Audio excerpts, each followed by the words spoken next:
요한복음 2장입니다. 요한복음 2장 같이 한번 살피겠습니다.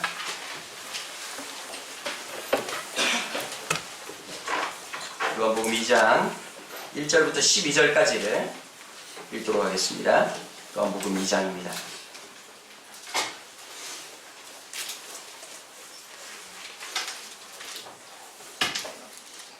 천천히 찾으세요. 요한복음 2장입니다. 찾으셨어요? 이 정도는 다 찾으실 수 있죠? 힘들지 않게. 자, 한번 볼게요. 2장 1절부터 12절, 제가 한 절, 여러분들이 한 절 이렇게 읽을게요. 사흘째 되는 날 갈릴리 가나에 혼례가 있어 예수의 어머니도 거기 계시고 포도주가 떨어진지라 예수의 어머니가 예수에게 이르되 저들에게 포도주가 없다 하니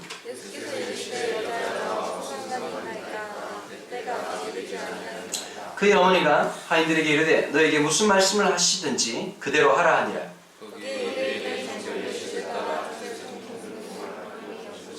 예수께서 그들에게 이르시되 항아리에 물을 채우라 하신즉 아귀까지 채우니 연회장은 물로 된 포도주를 맛보고도 어디서 났는지 알지 못하되 물도 하인들은 알더라. 연회장이 신랑을 불러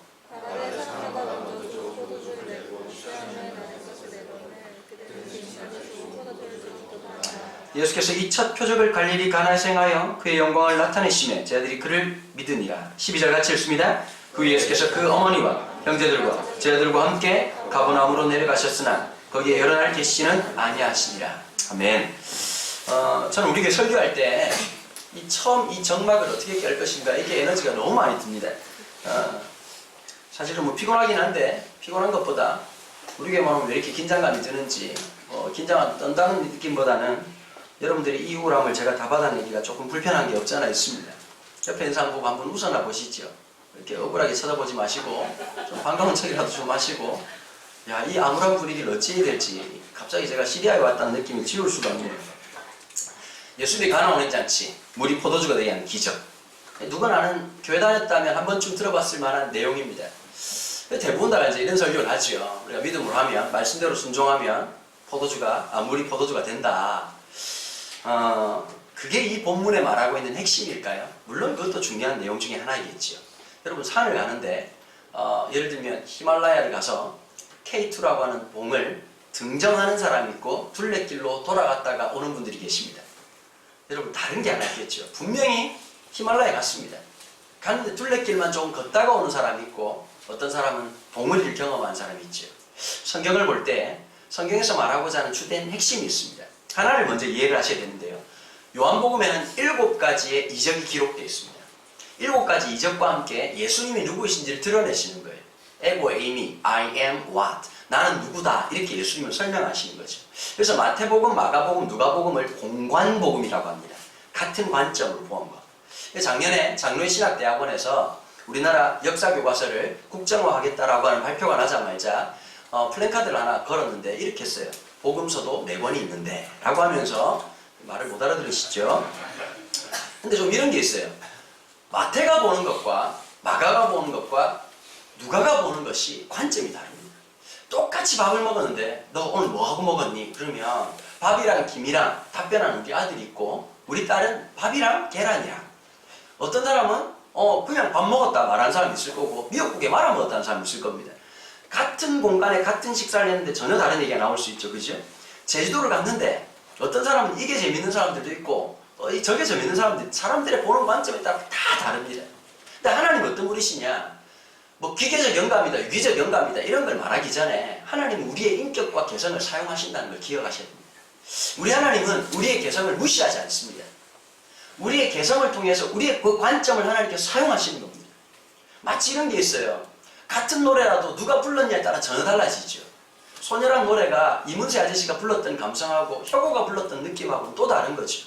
아주 담백하지만 왠지 느껴진 어떤 김필이 불렀던 청춘이라는 노래를 가만히 들어보면 어떤 우울증이 생길 것 같지 않습니까? 그죠? 우리 교회 같은 느낌이지요. 그래서 김필이 나중에 이런 얘기를 하더라고. 야, 1998 좀 미안하다. 너무 우울하게 이렇게 불렀다. 이런 얘기를 하더라고. 사람마다 다른 느낌이 있습니다. 그 사람이 갖고 있는 고유의 느낌이 있습니다. 주님은 그것을 인정하시고 사용하신 거죠. 마태가 기억했던 그 기억을 하나님 사용하셨습니다. 마가의 기억을 주님께 사용하셨습니다. 누가의 기억을 사용하셨습니다. 그 모든 이 공간이라고 하는 것은 예수님의 행하신 기적들을 마치 다큐멘터리를 찍듯이 쭉 기록한 것인데 관점의 다름으로 통해서 조화를 이루는 것이 마태, 마가, 누가복음, 공간복음이라고 한다면 요한복음은 별명이 독수리복음이다. 이 독수리라고 하는 게 뭐 세의 특징이라기보다 독특한 구조를 가지고 있다. 이렇게 말을 하고 있거든요. 제임스 보이스라고 하는 목사님은 요한복음을 신약의 레위기다 이렇게 설명을 했습니다. 물론 이렇게 말해봐야 여러분들한테 전혀 도움이 안 된다는 걸 알고 있지만 그래도 설교 준비를 했다는 것을 표를 내기 위해서 말하고 있는 겁니다. 이 레위기를 보면은 이 전부 다 하나님 예배드리는 레위기는 이런 거 있어요. 성경을 볼 때 시편은 한 분본을 봐야 돼. 시를 읽을 때. 근데 레위기는 그렇게 읽다가는 한 장을 못 넘겨서 주무시게 됩니다. 레위기는 어떻게 봐야 되느냐? 원근법을 이용해가지고 멀리서 쭉 바라보면서 읽어야 되는 거예요. 그러니까 막 가늘게 꽃실, 배실, 청색실, 홍색실, 거제, 요제, 속건제, 속제제 흔들고 땡기고 뭐 이렇게 하다 보면 정신이 하나도 없어지는데 하나만 아시면 됩니다. 이 레위기의 핵심은 범죄한 인간, 하나님 앞에 나올 수 없는 인간을 초청하시는 하나님의 놀라운 초청, 사건이 뭐냐? 예배입니다. 범죄한 인간이 하나님 앞에 어떻게 나아갈 것인가? 그게 7가지 제사로 기록되어 있는데 마치 이 제임스 보이스 목사님은 요한복음의 이 7가지 이적을 통해서 우리를 요청하시고 부르시는 하나님에 대한 얘기들이 나오거든요. 첫 번째 이적 사건으로 뭐가 기록되고 있느냐? 2장에 보니까 가나 혼인잔치에 예수님의 어머니가 초대를 받으셨습니다. 아마 친인척 관계였던 것 같습니다. 이스라엘의 결혼식은 일주일 동안 결혼식을 합니다. 야, 보통 일이 아니죠. 이 사람들은 노는 거 진당하게 좋아하는 것 같습니다. 그런데 이 사람들은 물을 마시지 않죠. 왜 물을 마시지 않느냐? 이 지역은 물이 석회석이 굉장히 많이 포함되어 있는 물이라서 물을 먹다가는 사람이 죽게 됩니다. 그래서 뭘 마시느냐? 포도주를 먹는 거죠. 포도주를 먹는데 우리가 생각하는 것처럼 그렇게 센 포도주가 아니라 좀 이렇게 좀 우리가 그때 당시에 증류기술이 발달되지 않았기 때문에 조금 연한 포도주였습니다. 그래도 포도주죠. 알코올이 들어있는 물이죠. 여러분, 그래서 이 잔치를 배설할 때 제일 중요한 게 있습니다. 음식이 떨어졌다. 이건 말이 안 됩니다. 한국 사람들 그런 거 있잖아요. 결혼식의 음식을 무조건 풍성하게 합니다. 남아서 나중에 싸줄지라도 부족하게 절대 안 합니다. 일본 사람은 좀 달라요. 제가 호주 갔다가 아들레이드라는 지역에 가가지고요. 일본인 교회 가서 설교를 한 적이 있었어요. 근데 일본 사람들은 첫 번째 독특한 게 있어요. 찬양도 깔끔해요. 일본 사람 같아요. 그냥 뭐라 그럴까? 그 조심스러움에 극에 달하는 거 있잖아요. 저 빠른 찬양을 저렇게 조심스럽게 주님 달려도 될까요? 힘들지 않으시겠어요? 이런 분위기로 찬양을 쫙 하고 난 다음에 이제 설교 마치고 나면 하여튼 군더더기가 없어요. 일본스러워요. 간식을 먹는 시간이 있는데 내가 좀 놀랐어요. 과자를 쫙 했는데 과자를 좀 많이 사놔도 될 것 같은데 내가 볼 때 너무 애매하게 주는 거예요. 이걸 먹으라고 하는 건가? 전시용인가? 이게 진정 사람을 먹으라. 그런데 일본 사람들이 머뭇머뭇 하더라고요. 나중에 설명을 들었어요. 일본 사람들은 과자가 이렇게 놓이면 순간적으로 첫 번째 하는 일이 있답니다. 지금 우리가 전체 몇 명인지를 사람들이 각자가 헤아린답니다. 그리고 과자 숫자를 헤아리면서 내가 먹을 수 있는 게 1개 내지는 2개 있겠구나라는 생각을 하고 하나만 먹는다는 거예요. 우리는 어떻습니까? 처먹는 민자입니다. 그래가지고 한 번은 한국 찬양팀이 와가지고 왔다가 간식에서 폭탄 선언이 막 폭탄적인 애들이 과자다 이거 다 처먹는 바람에 일본 사람들이 쪼또마떼고 다사 이러면서 막 그냥 야 이거 너무 처먹는 거 아닌가 뭐로 한국 사람들에 대한 충격을 받았다니까. 이 한국 사람하고 정서가 다르지. 그런데 우리는 어떻습니까? 잔치 음식을 해도 남기면 안 돼요. 지난번 여러분 보셨잖아요. 제주도 왔는데 우리의 숫자와 상관없이 전체적으로 이 귤을 날라가지고 우리가 저 귤을 어떻게 다 먹어야 되나 썩어버리지 않아야 될 텐데 그런 것처럼 우리나라 사람들하고 좀 비슷한 정서가 이 히브리 사람들, 유대인들에게 있습니다. 여러 가지 마음 풍성하게 하는 거죠. 그래서 이 결혼식을 주관할 때 가족들 대표로 뭐 하느냐? 이 혼인을 전체적으로 주관하는 이 퀄리티를 주장하는 사람이 주관하는 사람이 따로 있습니다. 혼례장이 따로 있는 거예요. 근데 그분은 뭘 점검하느냐? 음식의 퀄리티 이런 걸 딱 주장하는 거예요. 이제 검사를 하는 거죠. 그 보통 어떻게 하느냐? 첫 번째는 좋은 포도주를 많이 내는 거예요. 좋은 거, 좋은 음식을 내다가 여러분 일주일 돼보십시오. 한 3, 4일 지나고 나면 그 결혼식 준비한 사람들 야 대충 처먹어라 야 진짜 많이 처먹으면 얼마나 화가 나겠어요. 그러니까 나중에는 음식이 좀 질이 떨어지기 마련입니다. 여러분 학교 급식도 그렇잖아요. 급식업체 딱 바뀌고 나면 일주일 딱 좋습니다. 이야 이제 음식이 제대로 나오겠구나. 일주일 뒤에 말짱 도루묵입니다. 그 밥이 그 밥인 거예요. 똑같은 거죠. 사람의 심리가. 그런데 여기가 보니까 무언가를 숫자를 측정을 잘못했든지 준비를 잘못했든지 포도주가 딱 떨어졌다. 포도주가 떨어졌다. 이건 잔치가 끝났다는 얘기거든. 이건 치명적인 얘기인 거예요. 친척들끼리 막 수근수근거렸지 않겠습니까? 그 얘기가 누구한테 들렸을까? 예수님의 어머니 마리아에게 들린 거예요. 야, 포도주가 큰일 났는데 빌릴 때도 뭐 어떻게 하면 좋냐? 이렇게 뭐 이건 정말 심각한 문제인데 이 문제를 예수님께 얘기하는 거예요. 예수님 보고 지금 포도주가 떨어졌단다. 그런데 예수님이 뭐라고 답변하셨느냐? 4절에 보니까 예수께서 여자여 나와 무슨 상관, 이게 싸가지 없는 말처럼 들리는데 여러분 이건 한국말로 번역해가지고 애매하게 번역해서 그런 겁니다. 이 여자라고 하는 것은 she 이런 말이 아니거든요. 엄마 보고 그녀 이렇게 말하는 건 어디 있습니까? 여기서 말하는 이 여자라고 하는 표현은 상용적인 표현으로서 어머니에 대한 존칭입니다. 여인에 대한 존칭어를 쓰고 있는 거지. 예수님께서 싸가지 없이 여자여 이렇게 했다고 막 갑자기 가지고 엄마 보고 여자여 이렇게 하다가 처맞을 수가 있죠. 그런 본문이 아니, 그런 명확한 뜻이 아닙니다. 어머니를 좀 높여주는 뜻이죠. 나와 무슨 상관이 있습니까? 지금 이 결혼식 해가지고 포도주 떨어진 거하고 예수님은 무슨 상관이, 예수님이 가끔씩 좀 까칠했다는 생각을 지울 수 없는 장면들이 몇 번 있지요. 그죠? 그 이방 여인이 와가지고 아들이 미쳐 날뛰고 있으니까 다윗이 하신 예수의 나를 좀 불쌍히 주십시오 그랬더니 예수님께서 식사하시다가 와 그냥 가만히 있으면 말을 안 하든지 이러면 될 텐데 예수님 정남이 딱 떨어진 얘기를 하거든요. 자녀들에게 줄 떡을 취해가지고 개들에게 던지기 마땅치 않다. 누구 취급한 거죠? 개 취급한 거죠. 여러분 개도 두 종류가 있죠. 펫과 독이 있죠. 펫은 집에서 있는 거고 독은 시골에 가면 어디든 잡아서 있는 그 아이들이 얘기합니다. 근데 예수님께서 말씀하신 건 펫이 아니라 독이었습니다. 그럼 이 여자 열받잖아요. 아무리 내가 이방 여자지만 이 진짜 해도 너무한다. 여러분 만약에 내가 교인들 처음 왔는데 딱 보자마자 뭐 처음 왔다고 인사하는데 쌩 까고 딱 이러면서 어떻게 왔어? 야 아무나 오는 데 아닌데? 이렇게 하면 얼마나 썰렁하겠어. 정말 친절하고 인자가 풍부한 이 목사가 자리자리 돌아다니면서 고객님을 영접하면서 어떻게 오셨냐고 소비자님들이 불편하실까봐 정말 애를 쓰는 모습을 볼 때 여러분들 표정 어떻게 생각하시는 그런 걸 보고 정말 한 번씩 시간을 못 받고 싶지만 제가 참고 있습니다. 이 예수님께서는 정남이 딱 떨어지게 자녀들의 떡을 취해가지고 개들의 지금 눈빛 한번 주지 않고 이렇게 과감 너무 센 말씀을 하시는 거예요. 예수님 왜 그러실까요? 이걸 갖다 저는 신학적으로 아무도 인정해주지 않지만 제가 만든 용어가 있습니다. 예수님의 쌩까. 여러분 까이 되어 있습니다. 하나님 기도했더니 주님께서 들은 척도 안 할 때가 있거든. 너무너무 쌩으로 무시할 때가 있거든. 하나님 역사해 주십시오. 하나님 붙잡아 주십시오. 진짜 여지없이 쌩까고 하나님께서 완전히 내칠 때가 있으시고 내 계획이 다 실패하고 내 마음이 모든 것이 무너질 때가 있습니다. 하나님 예수님께서 어떻게 그렇게 하실까요? 여러분 주님 이런 게 있어요. 주님은 기다리심이 있어요. 주님의 역사하심이 있어요. 여자야 나와 이것이 무슨 상관이 있겠습니까? 내가 일방적으로 돕는 것이 아니라 주님께서는 기다리신 거죠. 여러분 우리가 이런 걸 알아야 돼요. 주님 뜻대로 다 인샬라. 여러분 그 모슬렘들이 이렇게 말하잖아요. 주의 뜻이다. 그 신의 뜻이다. 이렇게 말을 하잖아요. 여러분 이렇게 하고 떠나면 항상 이런 게 있어요. 그 켈빈주의 안에 뭐 어차피 관심도 없겠지만 드러나 보십시오. 켈빈주의 안에 예정론이라는 게 있어요. 그럼 예정론을 어떻게 생각하느냐? 인격적 예정론으로 생각하고 기계적이요. 그러니까 내 오늘 아침에 일어나고 오늘 뭐 먹을지 하나님 다 작정하시고 준비해 놓으시고 나는 지금 모르지만 모든 게 되어간다. 그렇다면 인간이 노력할 게 있을까요? 없을까요? 어차피 대답을 안 하니까 없겠죠. 그렇지 않습니까? 예정론을 그렇게 생각한다면 그러면 이렇게 하는 거예요. 전도할 필요 있을까요? 없을까요? 없지요. 구원받으면 구원받으니까 그걸 뭐라고 말하냐? 하이퍼 켈비니즘이라고. 잘 못 알아듣지만 계속 합시다. 켈비니즘보다 한 방 더 센 사람입니다. 하이퍼 켈비니즘에 있는 사람들이 있거든요. 그 몇 명 그 방송에서 말하는데 그 죽은 목사 설교 계속 듣는 교회도 있고 그 사람이 하이퍼 켈비니즘이에요. 뭐냐면 전도할 필요 없다는 거야. 그냥 살면 된다는 거지. 여러분 맞습니까? 안 맞습니까? 하나님하고는 뭐가 가능할까? 밀당이 가능한 거예요. 야 사랑에도 밀당이 있잖아. 맞아 안 맞아? 사귈래 말래?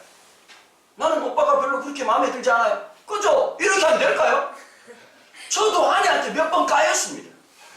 그러나 사랑이 그런 거 아니지 않습니까? 비교서 만나주세요. 자 목숨을 바치겠습니다. 또 만나고 이렇게 하고 결혼을 했잖아. 여러분 이게 인격 관계라는 거예요. 이해되시겠어요? 무슨 말인지. 하나님은 인격적인 분이라서 밀당이 가능한 거예요. 하나님 어떤 분을 찾으시느냐? 하나님 한 번씩 생각할 때가 있어. 난 안 들어. 내가 절대 너희들 그냥 막 가만두지 않을 거야. 너희들 버릴 거야. 그러니까 막 와가지고 하나님 살려달라고. 히스기야가 대표적인 왕 아닙니까? 하나님이 뭐라고 말하죠? 넌 이제 생명이 다 됐다 그랬더니 히스기야가 울면서 기도하니까 하나님 마음이 또 열리셔. 울고 나니까 새끼 저 자꾸 오네. 내 잡아서 해야 되는데 새끼 그냥 15년 더 살자 이러니까 그때 더 살게 됐거든요. 주님이 이게 고무줄이에요. 보면 하나님 어떤 분이시냐? 인격적인 분이거든. 이럴 때가 있어요. 아빠 1,000원만 주세요. 안 돼. 야, 천 지라고 어제 또 받았잖아. 이러는데 아빠 안 된다니까? 그럼 500원 오케이 이러면서 500원 준단 말이에요. 이게 인격적 특성이에요. 하나님은 어떤 분이시냐? 구하고 찾고 두드릴 때 역사하시는 거예요. 그런데 그 역사를 어떻게 하느냐? 우리 마음대로 역사하시는 것이 아니라 그 역사를, 그 일을, 그 작은 일을, 내 개인적인 일을 하나님의 일로 전환시키시는 거예요. 내 간절한 소망에서 공부 잘했으면 좋겠고 좋은 대학 갔으면 좋겠고 건강했으면 좋겠다라고 하는 그 간절한 영혼을 내 마음대로 내가 생각한 대로 소비자처럼 척척척척 구해주시는 것이 아니라 그 간절함을 통해서 뭘 만드시냐? 하나님의 역사로 하나님의 일들로 전환시키는 엄청난 능력이 드러나시는 분이 우리 하나님이시다. 하나님께서 한 번씩 좌절을 주실 때가 있어요. 왜 좌절을 주실까요? 그 좌절을 통해서 하나님 앞에 한 번 더 간절하게 나오기를 원하십니다. 여러분 하나님께 까이셨습니까? 까였다고 포기하지 마십시오. 또 주님께 나아가십시오. 그걸 통해서 내가 또 한 번 발라지는 거예요. 또 한 번 더 하나님 앞에 생각하기 시작하는 거예요. 교정이 되기 시작하는 거예요. 마리아는 어떻게 했을까요? 아들이 딱 그렇게 말하니까 막 열받아가지고 막 저놈 새끼 키워놨더만 말이야. 내가 그때 막 개고생해가지고 말이야. 베들레헴 가가지고 막 아이고 내가 그냥 음동설하니 막 입 돌아가니 추운 날 말이야.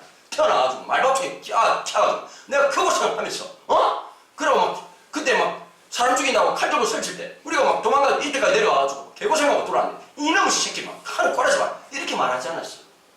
뭐라고 했느냐? 종들이 이렇게 말하는 거예요. 예수께서 무엇이라고 말하든지 그대로 해라. 이 결례대로 물을 이렇게 담아도, 왜냐하면 유대인들은 중요한 게 손을 씻는다는 게 중요한 거예요. 왜 중요하냐?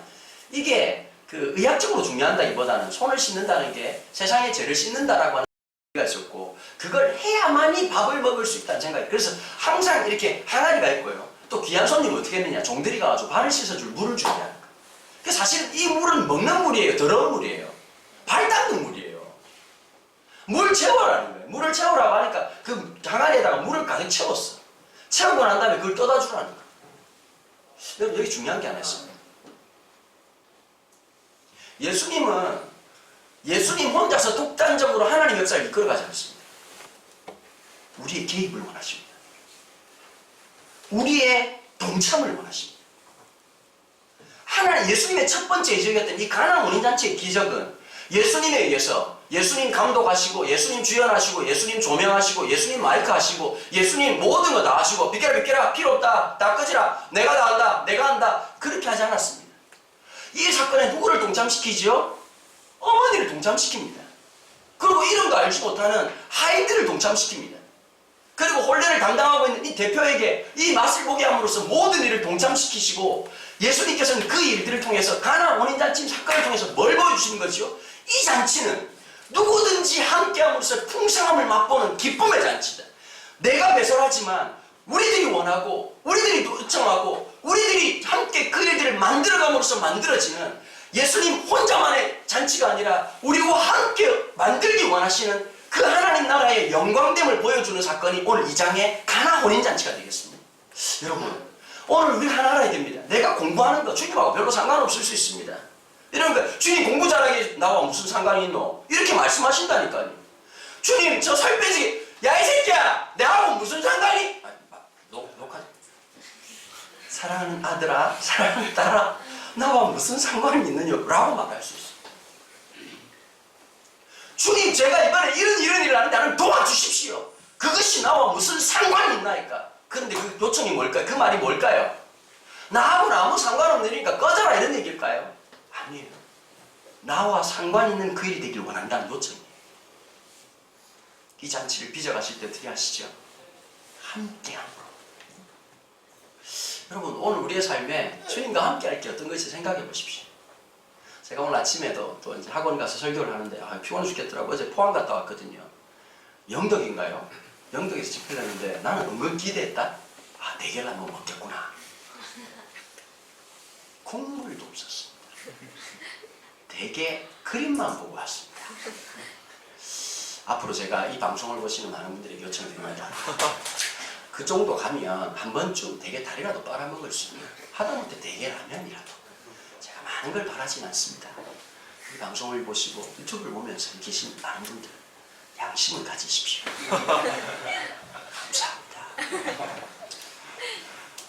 어제 밤늦게 왔습니다. 오늘 또 새벽에 일어났는데 난 요즘 내가 열심히 산다는 게 너무 나는 못 일어날 줄 알았거든. 내가 너네들 때 못 일어날 줄 알았어요. 열심히 사는데 오늘 학원에서 2016년 첫 예배가 있었다. 했는데 한 녀석이 예배 다 끝나고 났는데 하나이가 기도를 하는데 너무 이쁜 거예요. 남자애가. 우리 교회 없는 애입니까? 그냥 가서 옆에서 축복을 해줬어요. 넌 어느 교회 출신, 어느 교회냐? 분당에 있다. 분당 지구촌교에 있다. 아, 지구촌이 잘하긴 잘하는구나. 애들이 몇 명 남아가지고 기도하는 애들이 있더라. 내가 오늘 그 설교에 있었거든요. 하나님의 역사가 되게 하는 거예요. 내 삶으로 끝나는 일이 아니라 이게 하나님의 역사, 구원의 역사, 구속의 역사가 되게 하는 거예요. 여러분, 있다가 사는데 의미 없는 인생이 아니라 하나님과 접붙여지고 하나님과 함께하고 하나님의 그 요청 앞에서 함께 춤추고 함께 노래하고 살아가는 그 영광됨, 그게 가나 혼인잔치의 축복입니다. 주님도 오늘 찾으시거든요. 함께할 사람들. 상실감과 좌절과 열등감과 부족함, 여러 가지 아픔과 상처 속에서도 그것을 부르심으로 알고 끊임없이 요청하고 찾아가는 사람들. 여러분, 아픔이 있습니다. 상실감이 있습니다. 버려진 느낌이 있습니다. 그것을 잠시 젖혀두고 주님 앞에 한번 나아가 보시겠습니까? 다르게 보이기 시작할걸요. 오히려 이런 일이 있을걸요. 어려움이 있을 때 더 주님 앞에 집중하고, 더 상처가 있을 때 거기에 입술리지 말고 하나님 앞에 또 나아가 보고. 여러분, 이 세상은 어떨까요? 기뻐할 거리가 끊임없이 끊기는 세상이 이 세상의 역사입니다. 포도주가 떨어진 인생입니다. 재미가 없어요. 낙이 없어요. 뭐 어디를 가나 진짜 그렇지 않습니까? 살아가다 보니까 방학이라고 기다리고 살아보니까 어떻든가요? 잠만 쳐자고 엄마하고 갈등만 많아. 그게 방학 아닙니까? 엄마는 우리가 뭘 하길 원하는 거야? 죽기까지 공부하기 원하고, 우리가 원하는 방학은 뭘까요? 몸을 말리는 거죠. 몸이 이제 더 이상 누워있긴 힘들지 않니? 라고 말할 때가 잡아졌다가 처먹고 TV를 좀 보고 정신을 좀 차리고 마음대로 이렇게 하고 싶은데 그 갈등이 있는 거예요. 그럼 방학도 이런 게 있어. 원래 있잖아, 제일 재미난 게 학기 중에 한 2, 3일 연휴 가진 게 그게 재미난 거예요. 방학으로 왜 놀면 재미가 없어요. 그것도 하루 이틀이지. 여러분, 인생이 똑같아요. 너희들 생각 그렇잖아. 그 1988이라는 그 드라마에서 담임 선생님이 이런 얘기를 합니다. 그 여자 선생님이 이런 거잖아. 너네 때가 좋은 거야. 그런데 예전에는 그거 잘 몰랐는데, 와, 참 저 말이 맞는 말인데. 나 싫었걸라. 그 말하는 게 진짜 싫었거든. 학교 다니는 게 무슨 재미가 있노? 급식 처먹고 앉아가지고. 지나보니까 이 말을 하는 거야. 인간은 지혜로운 사람이 아무도 없어. 왜 그러냐? 지나봐야 알거든. 지금 이 순간이 좋다는 걸 사람이 몰라. 즐길 줄 몰라. 감사할 줄 몰라. 지나봐야 그 시간들을 알거든. 여러분, 인생이 아무리 해보십시오. 재미있나? 재미없습니다. 진정한 기쁨이 없는 거죠. 쾌락의 특징이 있습니다. 끝나고 나면 더 큰 허무함만이 찾아올 뿐입니다. 에버랜드 열심히 놀다가 딱 나올 때 보십시오. 어떤 느낌인지. 환상의 세계에서 현실로 돌아올 때 그 느낌. 남자가 군대 갔다가 휴가로 복귀할 때 그 느낌. 현실을 직감할 때 온몸에 살이 떨리는 겁니다. 내 삶으로 돌아왔구나. 진정한 기쁨이 없는 삶. 평안이 없는 삶. 그 떨어진 그 잔치에서 이게 인생이구나 하고 하지 않고 마리아는 그것을 예수님께 구하기 시작했다. 여러분, 사무엘상 1장에 보면요, 이스라엘이 부족국가에서 왕국으로 변환되는데 첫 번째 제일 중요했던 것은 아이 낳지 못하는 한나의 모습이 딱 기록되고 있다는 거예요. 한나의 그 기도를 통해서 하나님 뭘 만드십니까? 당신의 나라를 지어가십니다. 자식 없다라고 하는 개인적이고 굉장히 어쩌면 소박한 생각이었지만 하나님께서는 그 사무엘을 통해서 이스라엘 왕국의 토대를 마련하십니다. 여러분, 그렇게 되길 축복합니다. 여러분, 학교 합격하고 시험에 붙고 좋은 학교를 가고 성공한다는 게 별 의미 없을 수 있습니다. 그러나 그 삶을 통해서 나의 성공이 아니라 주님의 나라가 되고 주님의 역사가 되도록 빚어나가는 그 일을 위해서 헌신하십시오. 그 스페포드라고 하는 분이 계셨습니다. 1800년대 사람입니다. 그런데 이분이요, 시카고에서 변호사로 일했던 사람입니다. 잘 나가던 분이죠. 시카고 무디 장로교회 장로였습니다. 근데 여러분, 로마의 대화재 이후로 또 유명한 화재가 시카고 대화재가 있었죠. 몰라도 아는 척 하시고, 1800년대에 시카고 대화재가 있었을 때 이 무디 장로교회가 완전히 불타고요. 그리고 이 스패포드의 집도 완전히 불이 타버렸습니다. 그런데 여러분 괜찮잖아요. 뭐 좀 마음이 상실되고 막 깜짝 놀라서 그렇지. 왜냐하면 이 사람 변호사가 돈이 많았거든요. 그러니까 아내를 1800년도에 아내와 가족들을 위로하려고 유럽 여행을 보내줬습니다. 1800년도에 우리가 땅 파먹고 살 때, 동학혁명으로 여기저기서 목이 잘릴 때 유럽 여행을 보냈어요. 시카고에서 뉴욕까지 가 뉴욕항에서 손을 들면서 나는 좀 일이 좀 바쁘니까 몇 가지 일 끝내고 한번 갔다 오라고 뉴욕을 보냈는데 딸만 넷이었거든요. 딸 넷하고 엄마하고 5명이 갔어. 가는데 저녁에 충격적인 일이 있는 거예요. 이 배가 가다가 다른 배하고 부딪혀가지고 침몰을 해버려요. 246명이 탔는데 40명만 구조받고 다 죽어버렸어요. 여러분 얼마나 놀랬겠습니까? 얼마나 놀랬겠냐. 깜짝 놀래가지고 있는데 다음날 전보가 나왔어요. 아내로부터 saved alone. 나 혼자 살았어요. 누가 죽은 거예요? 딸 4명이 죽은 거예요. 여러분 그 어떨까요? 마음이 아무리 믿음이 좋고 성경충만 하고 아무리 좋아도 다시 아내가 지금 영국으로 가 있는데 영국에 있는 아내를 다시 그 트라우마와 두려움에 사로잡힌 아내를 데려오려고 배를 탑니다. 배를 타고 대서양을 건너는데 선장님 얘기하는 거죠. 이 지역이 바로 그 배가 침몰한 곳이라고. 여러분 슬픔이 감당 안 되는 슬픔이 오면 학대를 하거든. 자학을 하게 돼 있거든. 그냥 눈물이 나는 게 아니라 못 견뎌요. 스포드가 미친 듯이 뒹굴면서 그냥 못 견디는, 그냥 울어서 될 문제가 아니라 그 아픔을 감당이 안 되니까 그냥 땅에 꼬꾸라졌다가 땅을 쳤다가 난리를 치고 3시간을 넘게 펑펑 울다가 기절을. 여러분 그 사람의 울음 속에 뭐가 남아있었을까요? 하나님 왜?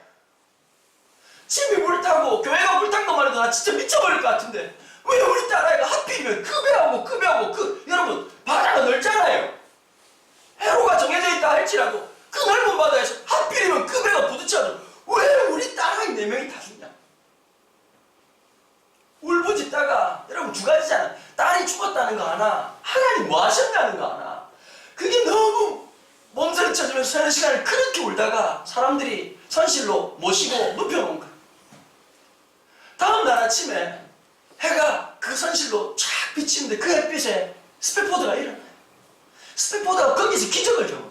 뭔 기적을 경험해요? 머리도 이해 안 되고 가슴도 이해가 안 되는데요. 어떤 일이 있었느냐. 하나님 은혜가, 이유 없는 그 은혜가 파도치듯이 그 아픔을 덮어버리더라는 거예요. 여전히 그 아픔은 있어요. 그 상실감은 있는데 그 하나님 은혜가 자기를 막 덮더래요. 덮어서 불렀던, 만들었던 노래가 뭐냐면 내 평생에 가는 길 늘 순탄하여, 이 찬송이 나와요. 늘 잔잔한 강 같든지 큰 풍파로 무섭고 어렵든지 나의 영혼은 편하다. 내 영혼 평안해. 내 영혼 평안해. 그 찬송이 거기에서 나왔습니다. 여러분 신기한 게 있어요.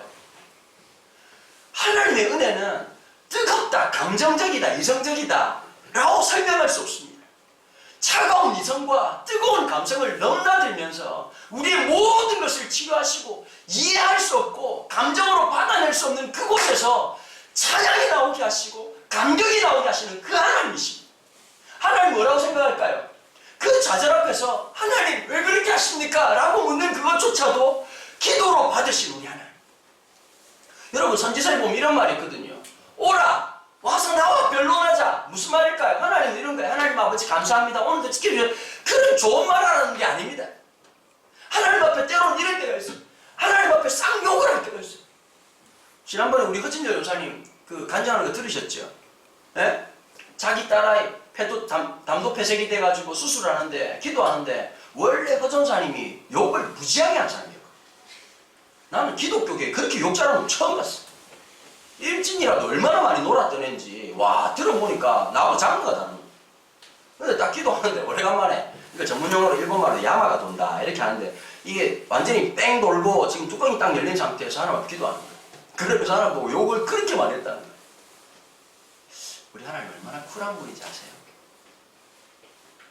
그것까지도 기도로 받으시는 하나님. 또 이 말 듣고 또 계속 욕해요. 내 감정을 통하는 거.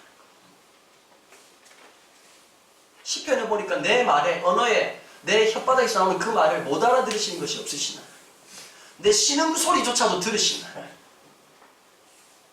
내 아픔과 상실감조차도 들으시나. 여러분, 개인의 일이에요. 딸이 죽었어요. 그죠?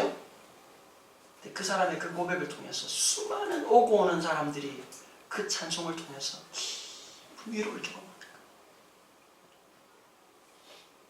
언어가 다르고 문화가 달랐지만 내 삶에 좌절이 오고 큰 파도가 닥치고 내가 감당 안 될 풍랑이 일고 태풍이 쳐올 때 신기한 것이 무엇일까요? 하나님 백성이 주시는 그 놀라운 평안함, 기쁨. 야, 살아야 되겠구나. 하나님 주신 기쁨, 하나님 주시는 능력, 하나님 주시는 위로, 하나님이 주시는 놀라운 은혜가 경험되어지는 거죠.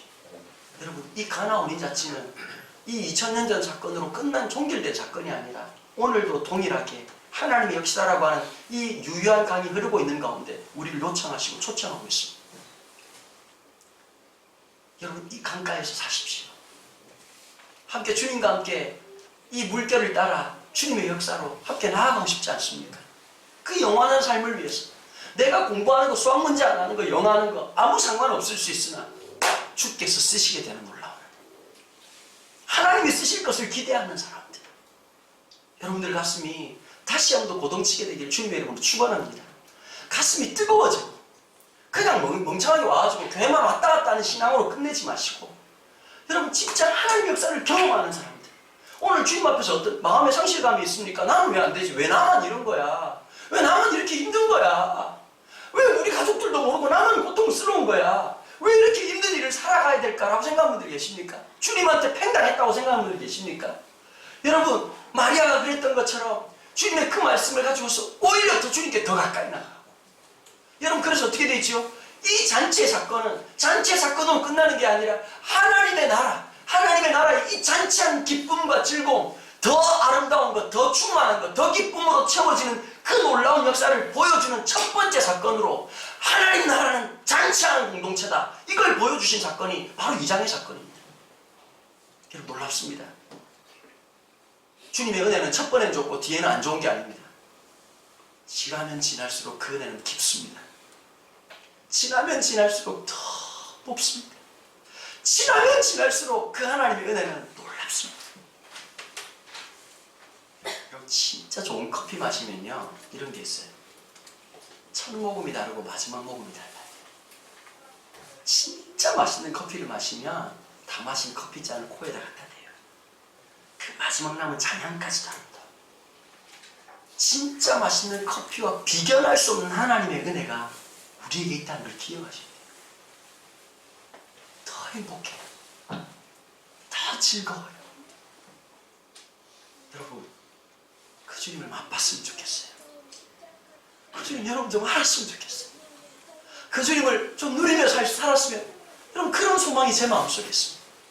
그 주님의 은혜가 이 한 주간을 붙잡아 주시기를 주님의 이름으로 축원합니다. 반주 좀 도와주시겠어요? 같이 한번 기도했으면 좋겠어요. 이 시간 같이 기도할 때 이렇게 기도합시다. 뭐라고 기도할 거냐면 오늘 말씀, 얘들아 웅얼거리지 말고 소리 내면서 한번 기도해보자. 우리 기도하는, 올해는 2016년부터 우리 주일을 집회처럼 예배하자. 그 수련회가 열심히 놀고 우리 그렇게 하자.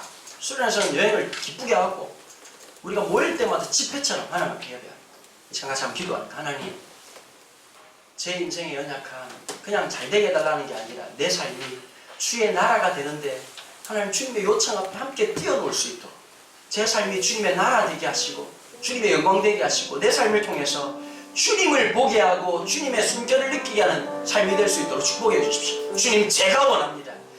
써주십시오. 제 삶에 함께 해주십시오. 주님 역사해 주십시오. 같이 한번 소리내서 같이 기도하겠습니다. 하나님 아버지 감사합니다. 주일 이 아침에 우리가 주님 앞에 기도하며 나아갑니다. 아버지 하나님, 우리가 그냥 단순히 입버릇처럼 말하는 공부 잘하게 해주십시오, 열심히 할 수 있게 도와주세요, 하나님 그런 기도가 아니라 하나님 제 삶이 주님의 나라가 되고 주님의 모습이 임하는 장소가 되고 제 삶을 통해서 주님의 영광이 드러나는 삶이 되기를 소원하는 우리의 고백들이 될 수 있도록 하나님 축복해 주시고 붙잡아 주시기를 간절히 구합니다. 아버지 하나님, 그냥 왔다 갔다 하는 신앙이 되지 않게 도와주시고 그냥 일주일에 한번 그냥 찾아와서 위로받고 그냥 좋은 얘기 듣고 돌아가는 곳이 아니라 하나님 내 삶을 송두리째 바꿔놓고 내 삶은 주님의 것이 되고 주님은 내 안에, 내가 주님 안에 거하는 놀라운 비밀을 경험하는 은혜가 있도록 아버지 붙잡아 주시고 함께해 주시기를 원합니다. 하나님, 역경이 오고 어려움이 올 때마다 내가 감당이 안 되고 짜증나고 열받아서 욕하고 그냥 스트레스 풀려고 게임이나 하고 있고 그렇게 살아가는 것이 아니라 상처와 아픔이 있을 때마다 세상이 줄 수 없는 놀라운 평안, 위로 경험할 수 있도록 도와주시옵소서. 그래서 아버지 하나님, 그 반응을 통해서 수많은 사람들에게 하나님의 위로가 무엇인지, 세상이 줄 수 없고 맛볼 수 없는 그 평안이 무엇인지를 함께 나누게 되는 귀한 역사가 있도록 아버지 붙잡아 주시고 함께하여 주옵소서. 오늘 이 자리에 앉아있지만 하나님, 우리 중에 괜찮은 사람 아무도 없는 줄로 압니다.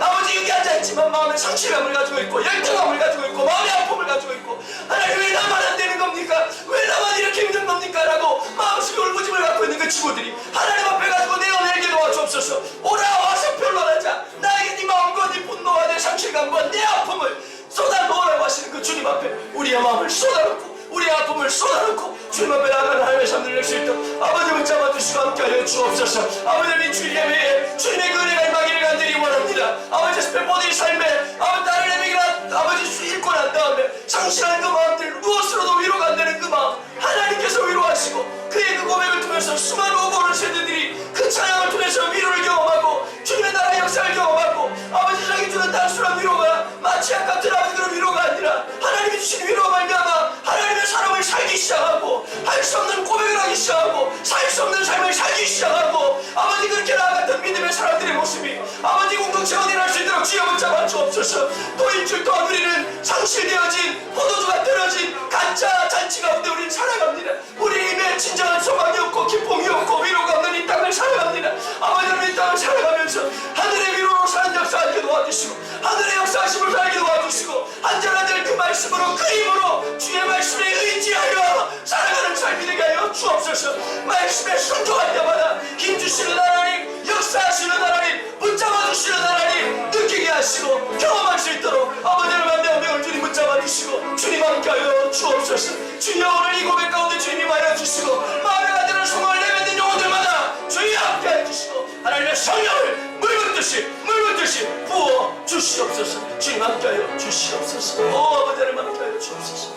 우리 한번 더 기도하십시다. 이 시간 한번 더 기도할 때 하나님, 이 방학이 무료함으로 끝나지 않게 하여 주옵소서. 좌절할 때마다 말씀으로 하루하루 새로워지는 것을 경험하게 하여 주옵소서. 아침에 일어날 때 말씀으로 다시 한번 더 새롭게 하신 하나님, 인간에게는 새로움이 없고 해아래 새 것이 없지만 새롭게 하신 은혜가 내 심령 속의 말씀을 붙잡을 때마다 일어나게 하여 주시옵소서. 그 새로움으로 주님과 함께 붙잡고 상실되고 위험하고 외로운 이 땅을 믿음으로 살 수 있도록 붙잡아 달라고 이 시간 마지막으로 다시 한번 기도하며 나갑니다. 하나님 아버지, 감사합니다. 아버지 하나님, 오늘 이 말씀을 붙잡고 함께 간구하며 나아갑니다. 아버지 하나님, 함께하여 주십시오. 아버지 하나님, 우리 마음속에 우리의 연약함, 하나님 특별히 이 마음을 보내면서 어쩌면 하나님 무료하게 보내기도 하고 내가 이렇게 살아내라 싶은 아버지 그런 인생들 살아가는 2016년은 밝았지만 내 영혼에 참된 새로움은 없는 아버지 2016년입니다. 아버지, 날짜만 바뀌었을 뿐 1월달이라고 하는 것이 우리에게 새로움을 가져주지 못하였습니다. 아버지 하나님, 새해를 맞으면서 마치 새로움을 주는 것처럼 아버지 완성적이고 착각을 일으키고 플라시보처럼 그렇게 느껴졌지만 진정한 참된 새로움은 우리 땅에 아무것도 없습니다. 아버지 하나님, 말씀을 부여잡을 때마다 오늘 하루에서도 주님을 주시옵소서. 똑같은 일상, 똑같은 아침, 점심, 저녁을 보내고 살아가지만 똑같은 일상 속에서 창의자 창조되기시고 아버지 예술가신 그 하나님, 그 하루하루를 새롭게 숨어오시고 새로운 장도로 역사하시고 내가 한 번도 느끼지 못했는 걸 느끼게 하시고 아버지 또 하신 그 하나님의 신실하심과 하나님의 역사하심을 누리는 은혜가 있도록 아버지 붙잡아 주시고 함께해 주시기 간절히 원합니다. 성령께서 역사하여 주옵소서. 우리의 마음과 우리의 생각을 지키시고 하늘의 놀라운 신령한 복으로 우리의 신령 가운데 임하여 주시고 함께하여 주옵소서. 하나님, 이 은혜가 없이 살 수가 없음을 고백합니다. 아버지여, 나의 새로운 되신 아버지여, 다스려 주시옵소서. 말씀한 자를 묵상할 때마다 그 말씀을 부여잡을 때마다 내 안에 없던 새로움이 시작되게 도와주시고 아버지 역동이 시작되게 하시고 감격이 시작되게 하시고 주의 보다 앞에 나아가는 은혜가 있도록 아버지 붙잡아 주시고 주님이 함께하여 주옵소서. 주여, 새롭게 하여 주옵소서. 새롭게 하여 주옵소서. 나의 새로움이 되신 주님, 주님 앞에 나아가는 역사가 있도록 아버지 붙잡아 주시고 함께하여 주시옵소서. 하나님 아버지, 새로움이 없는 이 땅, 우리 친구들 얼굴 표정에서 읽을 수 있는 것처럼 조금 더 기쁨이 없고